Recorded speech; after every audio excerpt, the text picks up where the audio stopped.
Welcome again children to my next video of the business studies. और business studies के next topic में आज हम क्या देखेंगे, objectives of management के बारे में कि management के क्या क्या objectives होते हैं। भाई कोई भी business institution है, कोई भी business होता है तो उसके अपने कुछ objectives होते हैं। तो उन objectives को हमने 3 पार्ट में डिवाइड किया है। सबसे पहला क्या है आपका organizational objective, next one is social objective and third one is personal objective। ठीक, देखिए अब ऑर्गेनाइजेशनल ऑब्जेक्टिव में अगर हम जाएं तो ये ऑर्गेनाइजेशन का क्या ऑब्जेक्टिव है। भाई मैनेजमेंट अगर काम कर रहा है तो ऑर्गेनाइजेशन के लिए वो क्या करेगा, ऑर्गेनाइजेशन के लिए क्या क्या एम बनाएगा, सोसाइटी के लिए उसकी क्या क्या एम रहेंगे, क्या क्या उसका ऑब्जेक्टिव होगा, उसको सोशल ऑब्जेक्टिव में रखते हैं। And third one is personal objective.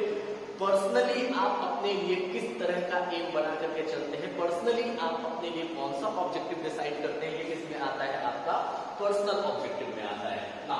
Come to the organisational objective. Organisational objective में ये होता है कि आप ऑर्गेनाइजेशन के लिए किस तरह का ऑब्जेक्टिव सेट कर रहे हैं। भाई एक बात बताइए, अगर आप बिजनेस चला रहे होंगे तो आपके दिमाग में ये सवाल आएगा कि हम और अपने ऑर्गेनाइजेशन, हम अपने बिजनेस इंस्टीट्यूशन को किस तरह से आगे बढ़ाएं।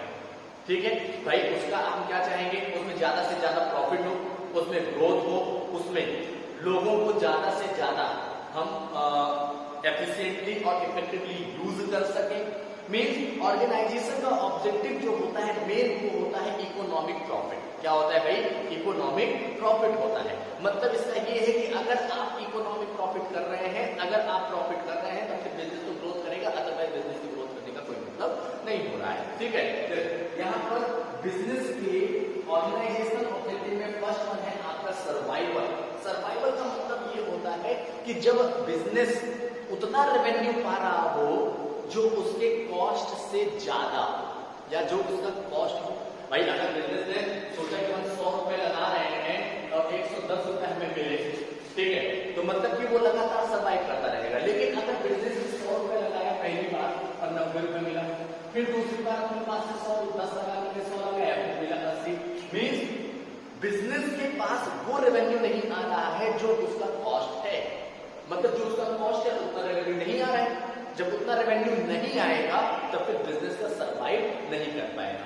मतलब बिजनेस ये चाहता है कि वो कंटिन्यूएशन में बना रहे, अपने पर्टिकुलर बिजनेस एक्टिविटीज को लगातार वो करता रहे और बिजनेस एक्टिविटीज को करने के साथ साथ वो क्या चाहता है कि इन फ्यूचर भी वो अपने कॉम्पिटिटर्स के साथ कॉम्पिटिट करता रहे। तो उसके लिए क्या आता है, ये सर्वाइवल।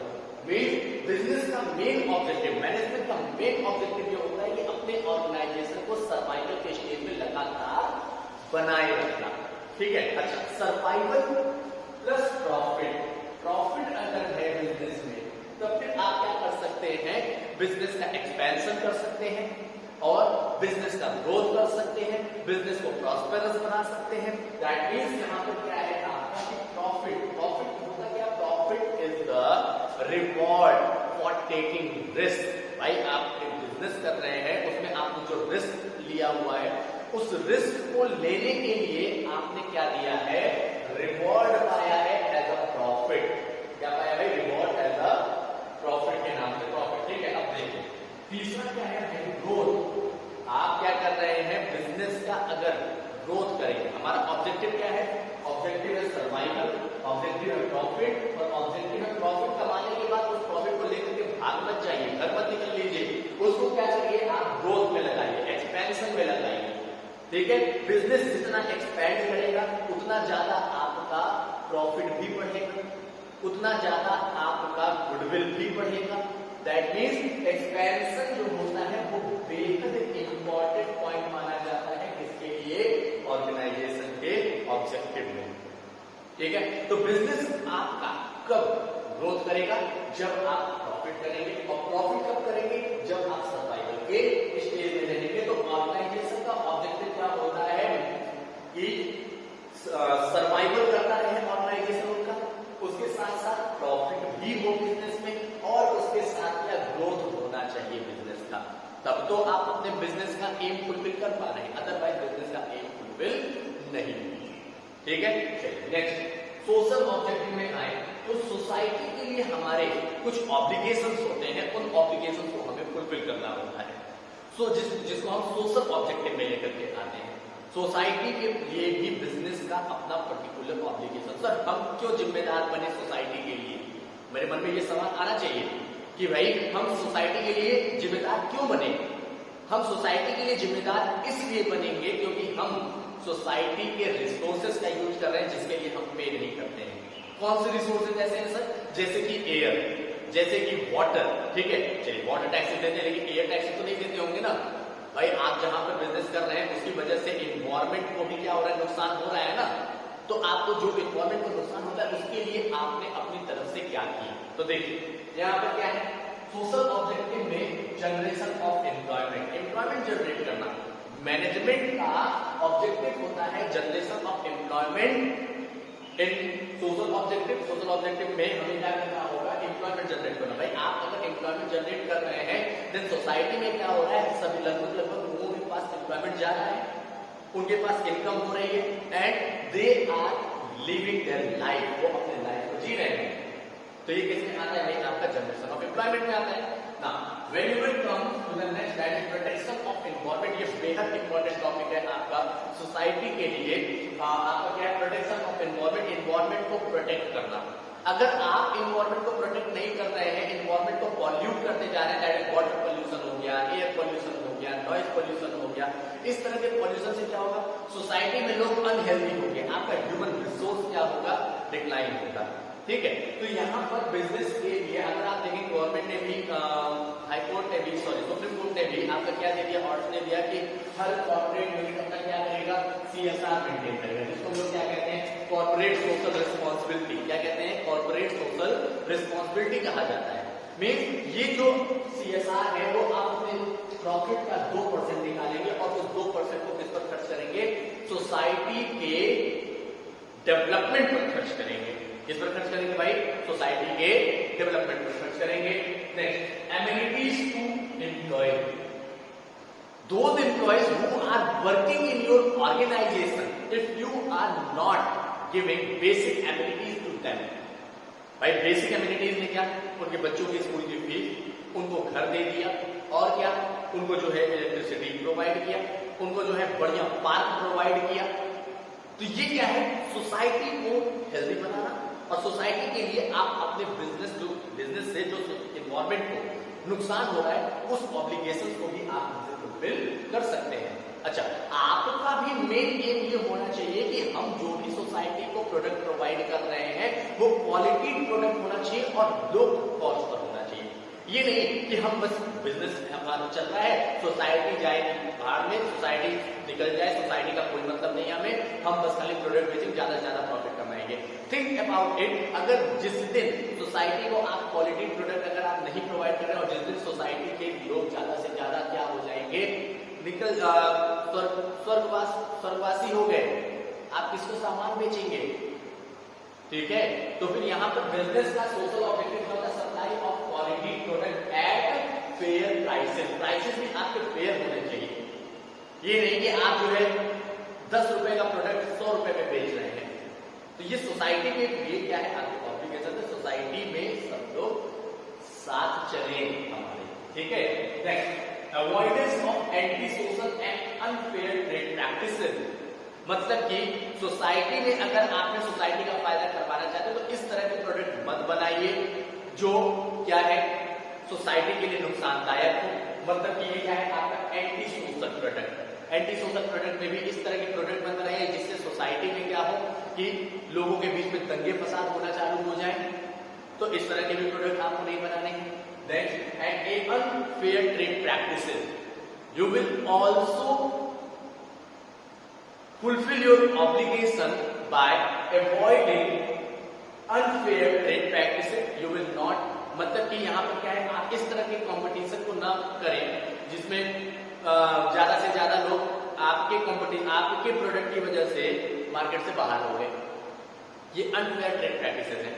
मतलब कि क्या, आपने कॉस्ट पर ही बेच दे रहे हैं, क्यों? क्योंकि आपके पास पहले से बहुत पैसा है, आपने बोला कि इस तरह का काम करो जिससे कि वो सारे जो आपके कॉम्पिटिटर है वो मार्केट से बाहर हो जाए। कॉम्पिटिटर आपके क्या है, कॉम्पिटिटर आपके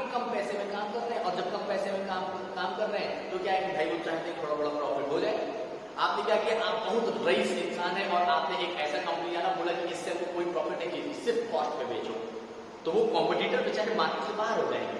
ये सब अनफेयर ट्रेड प्रैक्टिसेस होते हैं।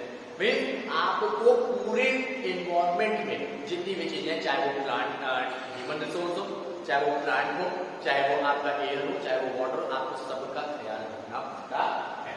Is that clear? Now, when you will come to the personal objective, भाई इंस्टीट्यूशन का मेन जो रीढ़ की हड्डी होता है वो होता है employ. If employee will not happy, then your organization will also decline. Means आपका एम्प्लॉय अगर खुश नहीं है आपसे, तो फिर आपके ऑर्गेनाइजेशन को, आपका बिजनेस चलाने का कोई मतलब नहीं बनता है। ठीक है, तो यहाँ पर क्या है आपका कि पर्सनल ऑब्जेक्टिव में सबसे पहले फाइनेंशियल नीड को फुलफिल करना। भाई अगर आपका एम्प्लॉय काम कर रहा है आपके साथ, तो आप उसके फाइनेंशियल नीड को फुलफिल करिए। सैलरी, ठीक है, इंसेंटिव्स, पर्क्स, ये सब प्रोवाइड आपको करना पड़ेगा। दैट मीन्स हमारा भी पर्सनल ऑब्जेक्टिव था। मैनेजमेंट क्या करता है, पर्सनल ऑब्जेक्टिव के तहत ये क्या करता है कि पर्सनल ऑब्जेक्टिव है हमारा फाइनेंशियल नीड कैसे फुलफिल होगा। ठीक है, हम फाइनेंशियल नीड को फुलफिल करने के पर्टिकुलर लेवल पर बैठे अधिकारी, पर्टिकुलर लेवल पर काम कर रहे एम्प्लॉइज का कितना सैलरी होना चाहिए, क्या वो काम करेंगे, उस पर डिसीजन लिया जाता है। Now when you will come to social need, भाई यहाँ पर सोशल नीड भी तो होता है हमारा। भाई सोशल नीड में क्या कि हमारा सेल्फ रिस्पेक्ट होना चाहिए। ये नहीं कि हम काम करने आए और हमको जो है रोज पहले 2 डंडा मारा जाए, मतलब ये क्या है, ये हमारा सेल्फ रिस्पेक्ट नहीं। हम ऐसी जगह पर काम करना चाहते हैं जहां पर सोसाइटी में हमारी इज्जत बने। भाई हाँ देखो यहाँ काम करते हैं, इस तरह से इज्जत बनती है ना, तो फिर ये क्या है, सोशल नीड का फुलफिल होना। When you will come to the higher level needs, भाई हाई लेवल की तो अपनी नीड्स होती है ना कि हम जो है कमाएं, इतना ज्यादा फिर कमाने लगे धीमे धीमे, मतलब इसको कहते हैं पर्सनल ग्रोथ। ये जो हायर लेवल नीड है ये पर्सनल ग्रोथ में आता है। ठीक है, तो पर्सनल ग्रोथ कैसे होगा, when you will find out different opportunities for your skill। भाई आप अपने स्किल के लिए अलग अलग अपॉर्चुनिटीज को फाइंड आउट करिए और उसके लिए आप क्या करिए, आगे बढ़ते रहिए, ढूंढिए अपने ऑब्जेक्टिव्स, अपने अपॉर्चुनिटीज को और उसको ग्रैब करिए। ये हमारा पर्सनल ऑब्जेक्टिव होता है और मैनेजमेंट भी इसमें हेल्प करता है। Management also gives different type of opportunities to the particular employ who are working with them. भाई मैनेजमेंट के साथ जो लोग काम कर रहे हैं उनके लिए पर्सनल ऑब्जेक्टिव के तहत उन्हें ग्रोथ अपॉर्चुनिटीज प्रोवाइड की जाती है कि आपका प्रमोशन किया जाएगा। तो ये किसमें आता है, हायर लेवल नीड्स में आता है। ठीक है, आपको जो है बच्चों के साथ बाहर घूमने के लिए भेजा जा रहा है। Why, because you are doing very better in our organisation. ठीक है, next good good and healthy working condition. भाई आप जिस ऑर्गेनाइजेशन में काम कर रहे हैं उस ऑर्गेनाइजेशन में क्या होना चाहिए, good and healthy working condition होना चाहिए।